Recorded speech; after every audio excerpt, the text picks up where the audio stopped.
motor di jalanan menjadi pemandangan yang dulu pernah menjadi momok bagi sebagian orang. Apalagi jika nama geng motor disebut.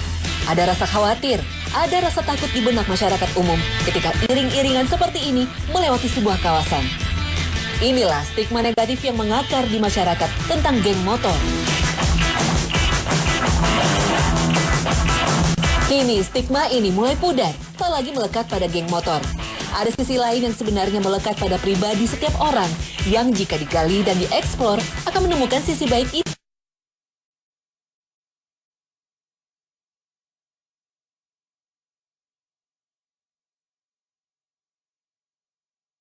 Gambar hijrah yang belakangan menghembus di kalangan anak muda, kini juga sampai ke kalangan geng motor.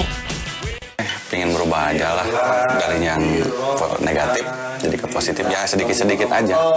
Nggak maksimal kan susah kalau gitu, jadi sedikit-sedikit aja lah dulu. Rasanya alhamdulillah cukup agak sedikit rileks atau tenang gitu. Jadi kita itu punya bekal setidaknya gitu, sedikitnya untuk apabila nanti ditanyakan oleh anak, bisa kita mengarahkan atau memberitahunya gitu.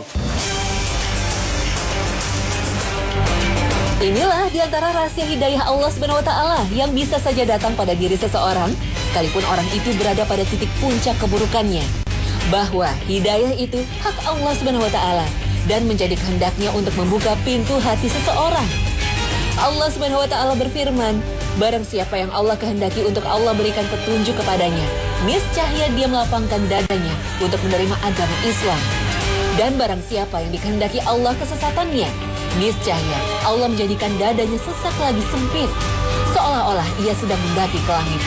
Begitulah Allah menimpakan siksa kepada orang-orang yang tidak beriman. Al-Quran Surah Al-An'am ayat 125. Nah, sebetulnya hijrah itu kan salah satu dari tuntunan agama. Itu pasti naluri ingin pindah gitu loh. Termasuk kemaksiatan, kedurhakaan, kekufuran. Itu sebetulnya kalau manusia mau sadar nggak ada untungnya itu sebetulnya. Fenomena hijrah ini terjadi bukan hanya pada satu geng motor saja. Mayoritas geng motor di Bandung kini sudah mulai berubah. Ini pun berkat perjuangan para personel geng motor yang telah berhijrah. Sekalipun memang perubahan ini tak mudah dilakukan. Selama saya di Motor, tidak pernah saya berbuat kebaikan sedikit pun. Untuk masuk ke masjid saja saya dulu hampir nggak pernah. Selama ini saya jauh dengan Allah.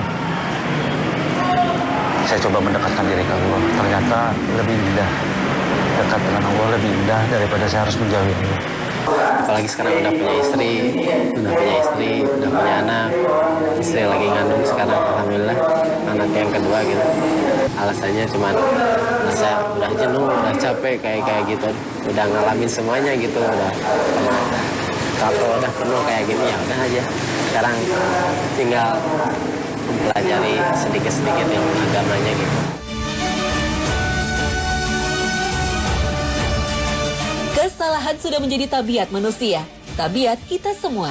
Karena setan selalu membisikkan di telinga kita dengan berbagai macam tipu daya yang bisa menjerat dalam kesalahan. Maka tidak akan ada sosok manusia yang suci dari dosa dan kesalahan, kecuali Rasul Muhammad SAW. Fakta inilah yang ditegaskan Nabi SAW dalam sabdanya.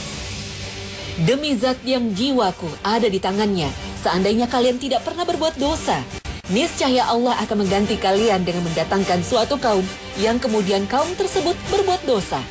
Kemudian mereka meminta ampun kepada Allah dan Allah akan mengampuni mereka. Hadis riwayat Muslim. Artinya apa? Kalau manusia tidak pernah melakukan dosa, sejak terlahir di dunia sudah bersimpuh di hadapan Allah SWT dan selalu melakukan amal soleh dan selalu menyucikan Allah, maka apa bedanya kita dengan malaikat Allah? Dan itu mustahil terjadi. Bahkan Nabi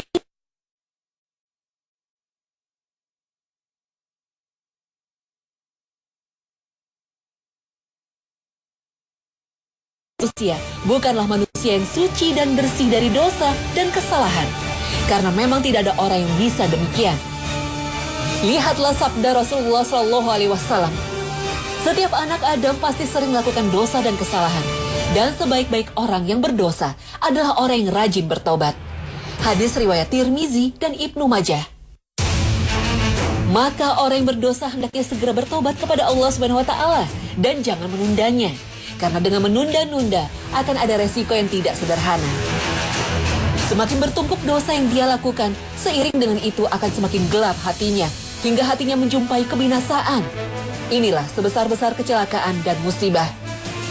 Sebagaimana difirmankan Allah Subhanahu wa taala, bersegeralah menuju ampunan dari Rabb kalian dan menuju surga yang luasnya seluas langit dan bumi yang dipersiapkan bagi orang-orang yang beriman. Al-Quran Surah Ali Imran ayat 133. Proses hijrah dan taubat ini kini tengah menggelinding di berbagai kalangan dan sungguh menjadi kesyukuran bagi umat Muhammad SAW. Maka yang menjadi PR bagi kita adalah, lalu apa setelah hijrah? Pesannya sih sebetulnya tetap berpegang teguh kepada prinsip fitrah kemanusiaan berdasarkan dengan petunjuk Al-Quran dan Sunnah, dan selalu dalam mengambil keputusan itu berpikir terlebih dahulu, karena memang godaannya itu luar biasa sekali. Saya merasakan tidak mudah mereka untuk konsisten, tidak mudah mereka untuk istiqomah, karena kanan kiri, depan belakang, cibiran, cacian, makian, bahkan gangguan-gangguan yang bisa jadi kalau tanpa pertolongan Allah itu akan sangat rentan sekali. Hijrah layaknya sebuah perjuangan dalam sebuah perang. Jika tidak bisa memerangi keburukan dalam diri, maka seseorang akan gugur. Namun dari kesulitan itu, Allah Subhanahu wa taala menjanjikan surga bagi orang yang istiqomah dalam hijrahnya. Nah pemirsa, sampai di sini akhir perjumpaan kita hari ini. Semoga Allah Subhanahu wa taala senantiasa memberikan hidayah dan taufiknya kepada kita. Amin ya rabbal alamin. Terima kasih atas perhatian Anda. Wassalamualaikum warahmatullahi wabarakatuh.